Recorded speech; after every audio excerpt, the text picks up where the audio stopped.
बिस्मिल्लाहिर्रहमानिर्रहीम। स्टूडेंट्स, आज जो है हम नाउन्स के मज़ीद रूल्स पे बात करेंगे। इससे पिछली वीडियोस में मैंने नाउन्स के जो है सिंगुलर से प्लूरल बनाने के कुछ रूल्स पे बात की थी। तो आज जो है सब्जेक्ट वर्ब एग्रीमेंट जो है इसकी रोशनी में हम नाउन्स के कुछ रूल्स पे बात करेंगे। जैसे कि आप देख सकते हैं कि मैंने यहाँ पर जो है सब्जेक्ट वर्ब एग्रीमेंट लिखा है। तो ये जो है स्टूडेंट्स सेंटेंसेस को बनाने के अतबार से इंतहाई एक अहम टॉपिक है, ठीक है, जो कि आपको समझना बड़ा ज़रूरी है कि अगर आप जो है अपनी राइटिंग एबिलिटी को इन्हांस करना चाहते हैं या इसी तरह से अपनी स्पीकिंग एबिलिटी को एक्यूरेट वे में इम्प्रूव करना चाहते हैं, तो उस एतबार से जो है ये लेक्चर आपके लिए है और ये इंतहाई अहम लेक्चर है आपके लिए। तो हम जो है इसको समझेंगे। तो उससे पहले जो है हम सबसे पहले तौर पर बुनियादी तौर पे एक बात को समझेंगे। तो ये जो है सब्जेक्ट वर्ब एग्रीमेंट जो है पहले तो ये समझ लें कि ये क्यों ज़रूरी है। क्योंकि जब भी आपने कोई जुमला बनाना है तो यकीनन आपको सब्जेक्ट वर्ब एग्रीमेंट के रूल्स को यकीनन जो है फॉलो करना पड़ेगा। जैसे कि आपको मैं बुनियादी तौर पर यहाँ पर जो है कुछ चीज़ें समझा देता हूँ। देखें, सब्जेक्ट वर्ब एग्रीमेंट क्यों ज़रूरी है। क्योंकि सब्जेक्ट वर्ब एग्रीमेंट के अंदर जो है डेफिनेटली जब भी हमने वर्ब का यूज़ करना है, ठीक है, तो ये चीज़ जो है आपके जहन में रहे कि जब आप वर्ब का यूज़ करते हैं तो verb is always use according to subject, ठीक है। वर्ब जो है वो हमेशा सब्जेक्ट के मुताबिक इस्तेमाल होगा, ठीक है। अब इसका मतलब ये है कि अगर आपका सब्जेक्ट सिंगुलर है, ठीक है, तो उसके मुताबिक वर्ब भी आपका सिंगुलर यूज होगा, ठीक है।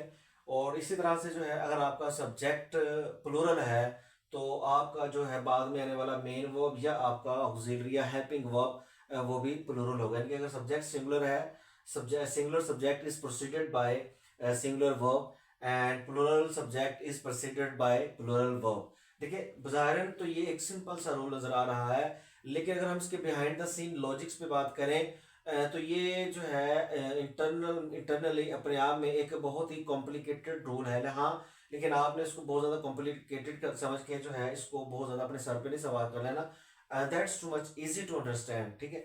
इसके अंदर जो है अब देखिए यहाँ पर मैंने जो है कुछ मिसालें लिखी हैं। अब इसमें जो है जब हमने वर्ब का यूज़ करना है, ठीक है, नो डाउट अगर हमारे सामने सादा जुमला आ जाता है, कोई भी सिंपल सेंटेंस आ जाता है, तो उसको हम बड़ी आसानी से हल कर लेंगे। यानी कि अगर हमें बज़ाहिर नजर आ रहा है कि सब्जेक्ट सिंगुलर है, तो ठीक है, हम उसके मुताबिक जो है सब्जेक्ट को वर्ब जो है वो सिंगुलर लगा देंगे।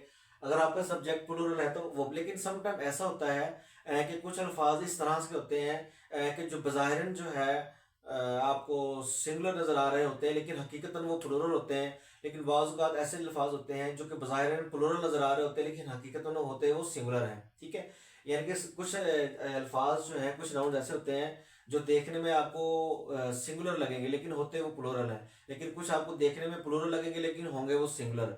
कुछ नाउन्स ऐसे होंगे जो कि मतलब कि हमेशा से जिनको हम सिंगुलर कंसिडर करेंगे, और कुछ नाउन्स ऐसे होंगे कि जिनको हम हमेशा से प्लूरल कंसिडर करेंगे, ठीक है। और कुछ नाउन्स ऐसे होंगे कि जिनको हम एज ए सिंगुलर भी यूज कर सकते हैं, एज ए प्लूरल भी यूज कर सकते हैं। अब ये वो कंफ्यूजिंग वर्ड्स हैं, ठीक है, जिसको हमने इस वीडियो में कवर करेंगे कि वो कौन से अल्फाज ऐसे हैं, ठीक है। तो अब देखिए कि वो उनकी पहचान हमें बड़ी ज़रूरी है। क्योंकि सम टाइम मिसाल के तौर पे आपके सामने एक लफ्ज़ आ जाता है। मिसाल के तौर पर मैं आपको सिंपली जो है एक लफ्ज़ जैसे बताता हूँ। जैसे मिसाल के तौर पे आपके सामने एक लफ्ज़ आ जाता है गॉगल्स, ठीक है, या स्पेक्टेकल्स, ठीक है, या इसी तरह से जो है और आपका जो है ग्लासेस, स्लीव्स, ग्लव्स, ठीक है।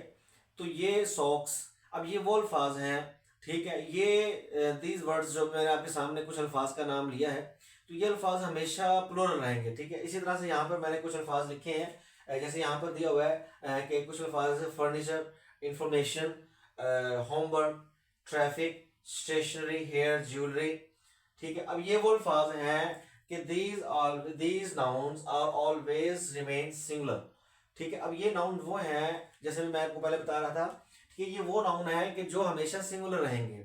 मतलब ये हुआ कि अब इन नाउन्स का हम प्लूरल नहीं बना सकते, ठीक है। तो सम टाइम ऐसा होता है कि हम जो है इनको प्लूरल बनाने की कोशिश करते हैं, जो कि ग्रामेटिकली वे में या ग्रामर के एतबार से वो गलत हो जाता है, ठीक है।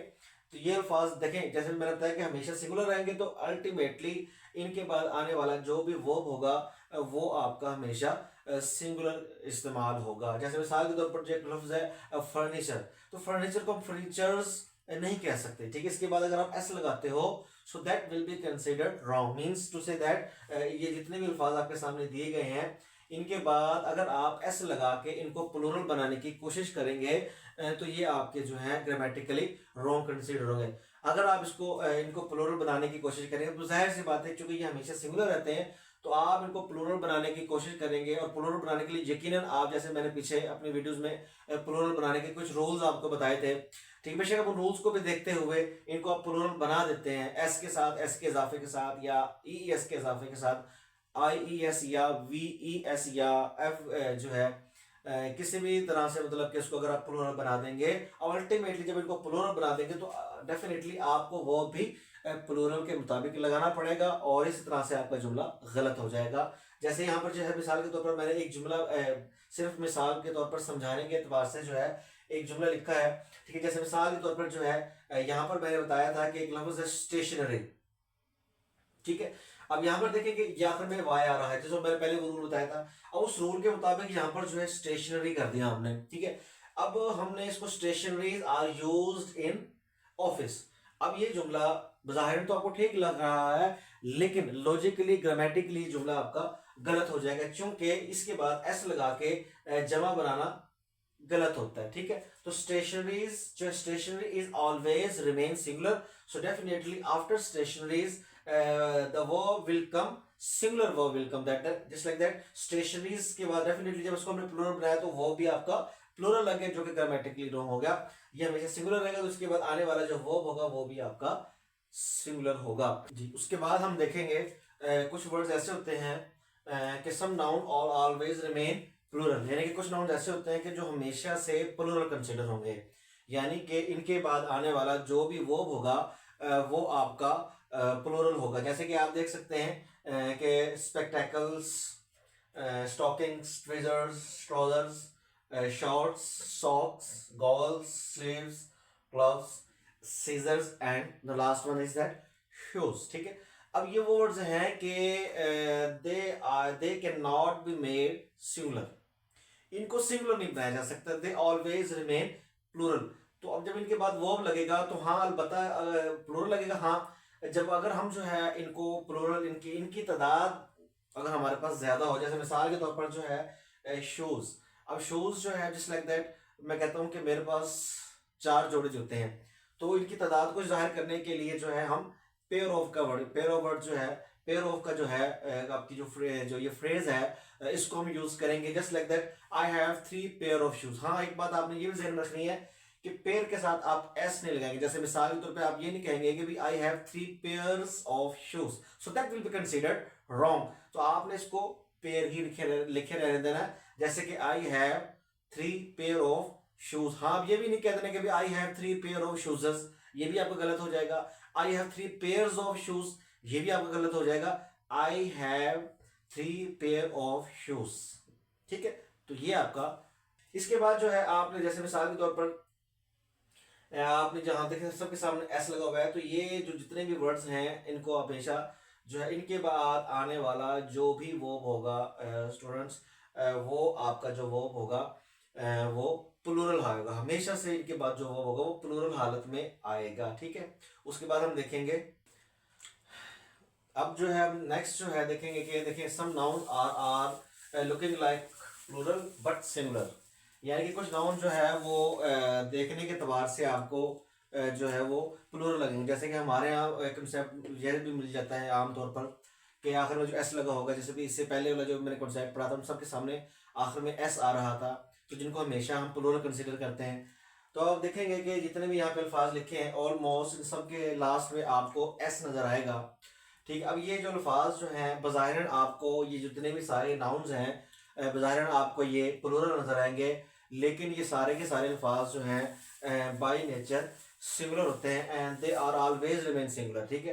तो इनको जो है आप प्लूरल नहीं बना सकते। जैसे मिसाल के तौर पर जो है सिविक्स, ठीक हो गया, इस तरह शहरियत है, ठीक है, स्टैटिस्टिक्स है, स्पोर्ट्स है, अलम चंदा कहते हैं हम, ठीक है, मीन्स जरिया, AIDS it's a name of disease, it's United States of America, measles ये भी एक खसरे की बीमारी है, प्रोसीडिंग्स मीन्स जिसे मुकदमा कहते हैं, ठीक है, वेजेस या मजदूरी, सियासत है, पॉलिटिक्स, इनिंग्स, न्यूज़, अब न्यूज़ नहीं होता खबरें जैसे न्यूज़, इसे समन मीन्स कि कोई भी अदालती हुक्म होता है जिसे आप कहते हैं, ठीक है, रिचेस, अब रिचेस से मुराद यहाँ पर दौलत है।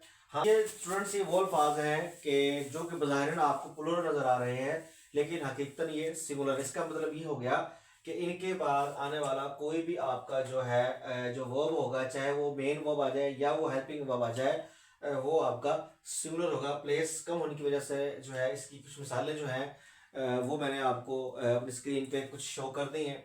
इससे पहले वाली जो एग्जांपल दी थी उसकी मिसालें भी, और इसके बाद जो ये है एग्जांपल जो है, जैसे वो प्लूरल थे उसके बाद हमेशा वो प्लूरल आएगा, कुछ वर्ड्स मैंने पहले लिखे थे इनसे, ठीक हो गया। और उसके बाद जो है यहाँ पर मैंने कुछ अल्फाज लिखे हैं, इनके बाद हमेशा आने वाला नाउन जो है वो सिंगुलर होगा। उसकी और इसकी जो है इकट्ठी मिसालें जो स्क्रीन पे आप देख सकते हैं। उसके बाद हम देखेंगे कि देखें यहाँ पर जो है कि some noun are looking like singular but plural, यानी कि यहाँ पर देखेंगे आप देख सकते हैं कुछ नाउन जो है वो आपको बज़ाहिर जो है Salomon, it's a type of fish, यानी कि मछली की किस्म होती है उसे कहते हैं सलमन, ठीक है। वर्मिन हम इंसेक्ट्स होते हैं शराब वगैरह, ठीक है, कीड़े मकोड़े वगैरह, उनको हम वर्मिन कहते हैं। पोल्ट्री जो है इसी तरह से कैटल है। अब ये देखिए आपको ज़ाहिर ये अल्फाज जो हैं सिंगुलर नज़र आ रहे हैं, लेकिन ये अल्फाज जो हैं बाय नेचर जो है ग्रामेटिकली प्लूरल है, और इनके बाद आने वाला जो वर्ब होगा वो भी आपका प्लूरल होगा, ठीक है। उसके बाद हम देखे थे कि some nouns have same spell in case of singular and plural, यानी कि ये वो नाउन है poor, deer, fish and rich, क्या आप इन नाउन्स को जो है एज ए सिंगुलर यूज करें या एज ए प्लूरल यूज करें, दोनों सूरतों में जो है इनको हम इस्तेमाल कर सकते हैं। और इनके बाद जो है ऐसे लगा के जमा बनाना गलत होगा, चूंकि बगैर ऐसे लगाए भी ये आपके प्लूरल कंसिडर होते हैं। तो ये स्टूडेंट्स थे कुछ वो अल्फाज, कुछ वो नाउन्स जिसके बारे में मैंने आपको स्टार्ट में इसका जिक्र किया था। तो आपने जो है इनको अच्छी तरह से समझ लेना है, और जब भी आपने जो है सेंटेंसेस में इन अल्फाज को यूज़ करना है तो आपने बड़े ध्यान से इनको यूज़ करना है। और सब्जेक्ट वर्ब एग्रीमेंट के कुछ और रूल्स हैं इंशाल्लाह ताला हमारी नेक्स्ट वीडियो में हम सब्जेक्ट वर्ब एग्रीमेंट के कुछ फर्दर रूल्स को पे जो है हम जो और थोड़े से कॉम्प्लेक्स हैं उन पे हम बात करेंगे। तो thank you so much to watch my video till end in this lecture. So still if you have any question regarding to this lecture you can ask me in our comment section and अपना बहुत ख्याल रखिएगा, तो हमें याद रखिएगा, खुश रहें और खुशियाँ बांटें। अल्लाह हाफिज़।